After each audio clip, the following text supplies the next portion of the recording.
আপনারা ইতিমধ্যে জেনে ফেলেছেন সোশ্যাল মিডিয়ার মাধ্যমে বাংলাদেশের ইতিহাস, পৃথিবীর ইতিহাসেই যেই ঘটনাটা ঘটে নাই এই বছর বাংলাদেশে ঈদে এই জাতীয় একটা ঘটনা ঘটে গেছে। সেটি হলো আমাদের এদেশের মানুষ, আমরা হিন্দু থেকে মুসলিম, এ কারণে আমাদের পূর্বপুরুষের নামের শুরুতে শ্রী লেখা আছে। যাদের জমি জমা অনেক আগের থেকে কাগজপত্র আছে তারা দেখলে খুঁজে বের করতে পারবেন। আমি নিজেই দেখেছি আমাদের পূর্বপুরুষদের নামের শুরুতে শ্রী লেখা আছে। আমরা মুসলমান, নামের শুরুতে মুহাম্মদ কেন লিখি? আরবের লোকেরা তো মুহাম্মদ লেখেন, আর আমাদের দেশের মুহাম্মদ না লিখলে তো গরম হয়ে যায়। ধীরে ধীরে ধীরে ধীরে কিন্তু এখন মুহাম্মদ লেখাটা গুরুত্বটা অনেকটা কমে গেছে। কেন? কারণ আপনারা প্রত্যেকেই জানেন পুরাতন দোকানের সাইনবোর্ড লাগে না, সাইনবোর্ড লাগে নতুন দোকানের। ঠিক বললাম? পুরাতন দোকানের সাইনবোর্ড লাগে, পুরাতন দোকানের সাইনবোর্ড লাগে না, সাইনবোর্ড লাগে হলো নতুন দোকানের।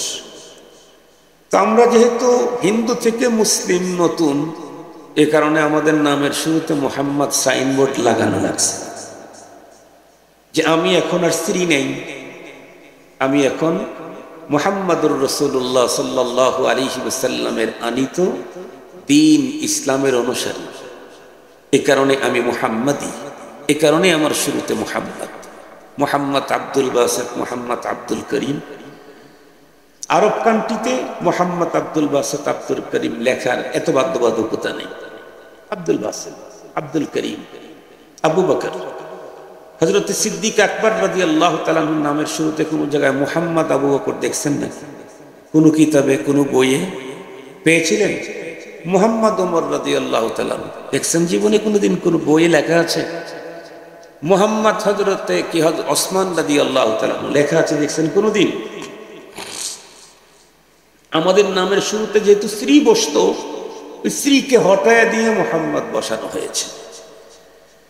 তো বলতেছিলাম যে যেই জিনিস নতুন হয় ওখানে সাইনবোর্ড লাগে, আর মানুষ পূর্বপুরুষের কিছু আসর থেকেই যায়।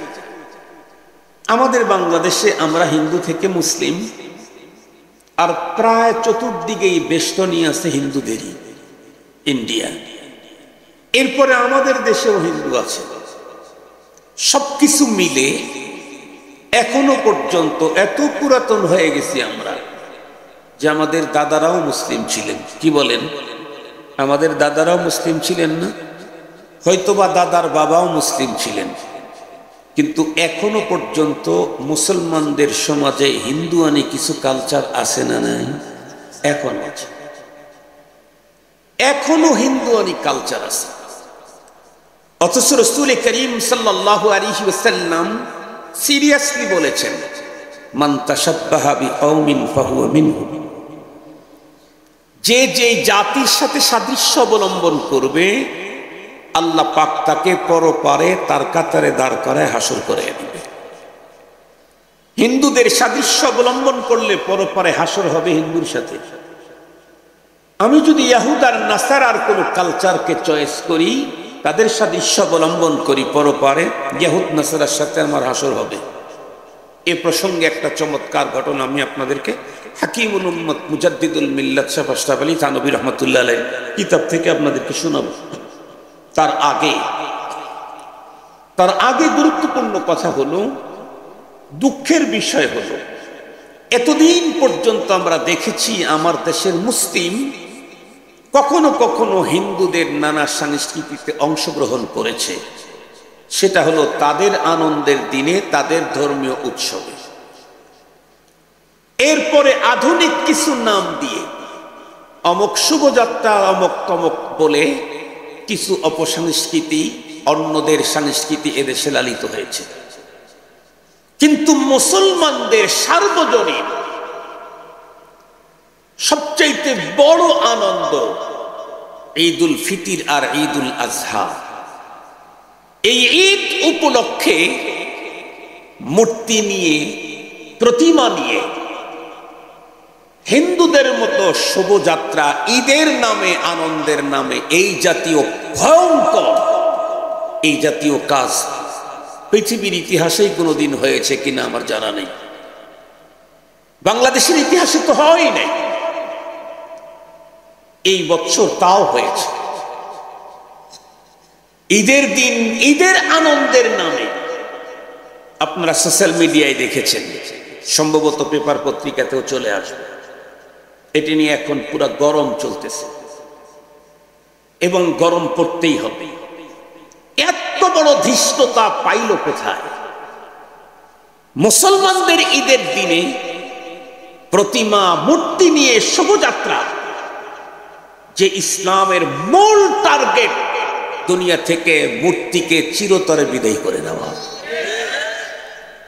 সেটা আবার মুসলমানদের ঈদের দিনে ঈদের আনন্দের নাম দিয়ে। এই অপরাধ ক্ষমার যোগ্য নয়।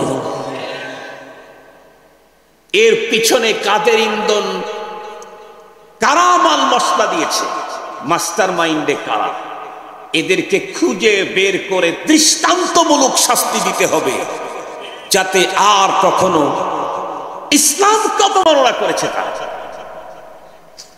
আর জীবনে কোনোদিন ইসলামকে অবমাননা করার জিন্দেগিতে কোনো দুঃসাহস এদেশের ভিনদেশীয় কোনো দোসরদের অন্তরে যেন আর জাগ্রত কোনোদিন না হয়, এমন এক শাস্তির ব্যবস্থা করতে হবে। মুহতারাম হাজিরিন, আপনারা যারা দেখছেন তারা তো দেখেছেন, যারা দেখেন নাই তাদেরকে রেডি থাকতে হবে। যদি এই বিষয়টাকে চিরতরে বন্ধ করার জন্য কখনো উলামায়ে কেরাম আমাদেরকে ডাকে, আমরা ইনশাআল্লাহ উলামায়ে কেরামের ডাকে লাব্বাইক বলে প্রথম কাতারে শামিল থাকব। মুহতারাম হাজিরিন, মূলত ইসলাম কি এটাই তো বুঝলাম না। ইসলাম কি এই জিনিসটাই এখনো মুসলিম বুঝে না। আমাদের বাংলাদেশে আপনারা লক্ষ্য করে দেখবেন, ম্যাক্সিমাম সমাবেশে কোনো নেতৃবৃন্দ অথবা কোনো আধুনিক শিক্ষিত, জাগতিক শিক্ষিত কোনো বড় মানুষকে যদি অতিথি করে দাওয়াত দেন, তারা মাথার মধ্যে টুপি টুপি পরে ইসলামী পোশাক পরেই অনেকে আসে। এসে ম্যাক্সিমাম লোকের বক্তব্য হয় একটা, ইসলাম মানেই শান্তি। এই বক্তব্যটা আপনারা দেখবেন দিতে, ইসলাম মানে শান্তি না, ইসলাম মানে শান্তি, সালাম মানে শান্তি, সালাম মানে শান্তি, সালাম। ইসলাম মানে কি? আল ইসলাম মুসলমান সুদান গর্দান নেহাদান বাতাত। ইসলাম শব্দের অর্থ হলো কমপ্লিট সারেন্ডার, 100% আত্মসমর্পণের নাম ইসলাম। আমাদের দেশের নেতৃবৃন্দ, আমাদের দেশের ইংরেজি শিক্ষিত বন্ধুরা ইসলাম মানে আত্মসমর্পণ এই তর্জমা করে না, ইসলাম মানে শান্তি বলে। কেন? ইসলাম মানে শান্তি, এই অর্থে মুসলিম হওয়া সহজ। আমি শান্তিকামী, তাহলে আমি মুসলিম। ইসলাম মানে আত্মসমর্পণ, এই অর্থে মুসলমান হওয়া বড় কঠিন। কারণ আমি তো আত্মসমর্পণ করতে পারি না। ইসলাম মানে কার কাছে আত্মসমর্পণ? সহজ যদি বলতে চাই তাহলে বলবো আল্লাহ পাকের কাছে আত্মসমর্পণ। রব্বুল আলামিনের দেওয়া তিন শরীয়তের কাছে আত্মসমর্পণ। শরীয়ত আমাকে যেই ফর্মুলা দিয়েছে তার বাইরে যাওয়ার পারমিশন নাই, প্রয়োজনও নাই। পারমিশনও নাই, প্রয়োজনও নাই। পারমিশন নাই কেন? কে বলেছে? আল্লাহ বলেছে। আল্লাহ বলেন, ইয়া আইয়ুহাল্লাযীনা আমানু দুখুলু ফিস-সিলমি কাফফা ওয়া লা তাত্তাবিউ খুতুওয়াতিশ-শাইতান ইন্নাহু লাকুম আদুউম মুবিন। আপনারা বলেন তো দেখি, নামাজ পড়া কি ঐচ্ছিক না ফরজ? ফরজ, না পড়লেও চলে, না পড়তেই হয়? পড়তেই হয়। রোজা রাখা ফরজ, যাকাত দেওয়া এটা ফরজ হলো কেন? আল্লাহর অর্ডার। কথা বলেন না, কার অর্ডার? আল্লাহর অর্ডার। যে আল্লাহ নামাজ পড়তে অর্ডার দিয়েছেন, সে আল্লাহ আর একটা অর্ডার দিলেন, উদখুলু ফিস-সিলমি কাফা। তুমি যদি বলো আমি মুসলিম, তাহলে তোমাকে মিয়া মিয়া ওয়া জিয়াদা ইসলামের ভিতরে ঢুকে যেতে হবে কমপ্লিটলি। একটা ছোট্ট অংশ ইসলামের বাইরে রাখতে পারবা না, একটা ছোট্ট অংশ তোমার ইসলামের বাইরে রাখতে পারবা না। তোমার ঘুম ইসলামী ডিজাইনে, তোমার ইনকাম ইসলামের অনুমোদিত তরিকায়, তোমার চাকরি ইসলামের বাতানো পদ্ধতিতে, তোমার জীবন তোমার মরণ সব হবে ইসলামী পদ্ধতিতে। টোটাল এমন না শুধু মসজিদে তুমি মুসলিম, শুধু ঈদগাহ মাঠে তুমি মুসলিম, শুধু রোজা পালনে তুমি মুসলিম, শুধু হজ পালনে তুমি মুসলিম, বাজারের ব্যবসায় তুমি তোমার মতো না। পারমিশন নেই, পারমিশন নেই। তোমাকে তো শুধুমাত্র নামাজেই নেকি দেওয়া হচ্ছে না, তোমাকে তো ব্যবসাতেও নেকি দেওয়া হচ্ছে। ব্যবসা সম্পর্কে বর্তমান পৃথিবীর বড় আলেম আল্লামা তাকি ওসমানী বলেন, তিজারত দিন ভি দুনিয়াবি, তিজারত দিন ভি দুনিয়াবি। ব্যবসা তো 2 in 1, একের ভিতরে দুই। ব্যবসার ভিতরে দুনিয়াও আছে, দিনও আছে। ব্যবসাটা যদি পয়গম্বরী তরিকা হয়, ইসলামের বাতানো তরিকায় হয়, তাহলে হাদিসে পাকের মধ্যে স্পষ্ট বর্ণনা, আত্তাজিরুস সাদুকুল আমিন, সত্যবাদী, সত্যবাদী আমানতদার এই ব্যবসায়ী পরপারে নবীদের সাথে হাসর হবে তাদের।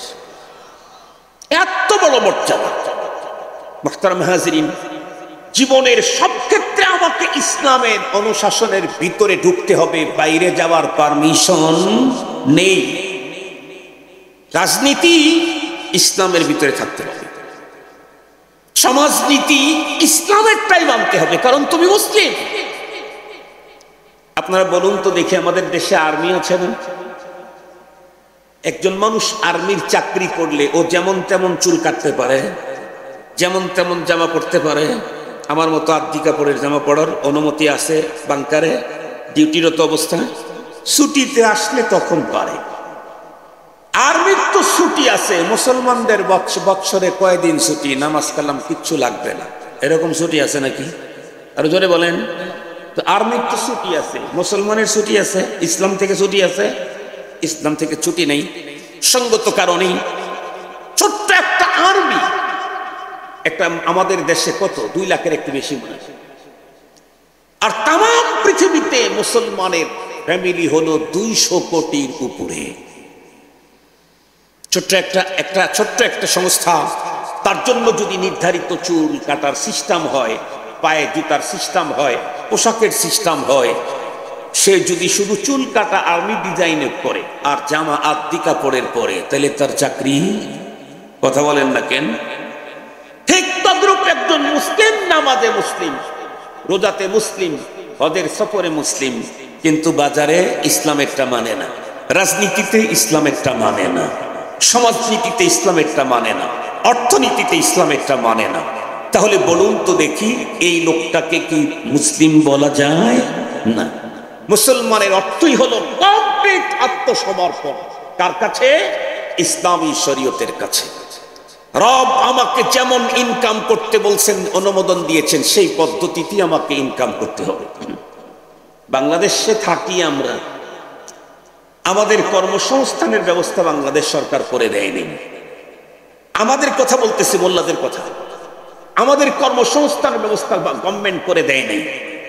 আমরা কষ্ট করে নিজেদের আল্লাহ প্রদত্ত, আল্লাহ পাকের দেওয়া তৌফিকে অর্থ ইনকাম করতে গেলেও সেই অর্থের একটা অংশ সরকারকে প্রতি বছর আয় কর না দিলে আমার ইনকাম নাকি সব কালা হয়ে যায়। সরকারকে আয় কর দিলেই আমার ইনকাম ধলা হয়ে যায়। এ দেশে থাকি, এ কারণে যদি সরকারকে যদি আয় কর দিতে হয়, ট্যাক্স দিতে হয়, রব আমাকে সৃষ্টি করেছেন তার আইন মেনে তার ট্যাক্স আদায় করতে হবে। তার জমিনে থাকি, তার অক্সিজেনে আমি বেঁচে আছি। কথা বলেন না কেন? আমাকে অক্সিজেন কে সরবরাহ করছে? প্রধান উপদেষ্টা।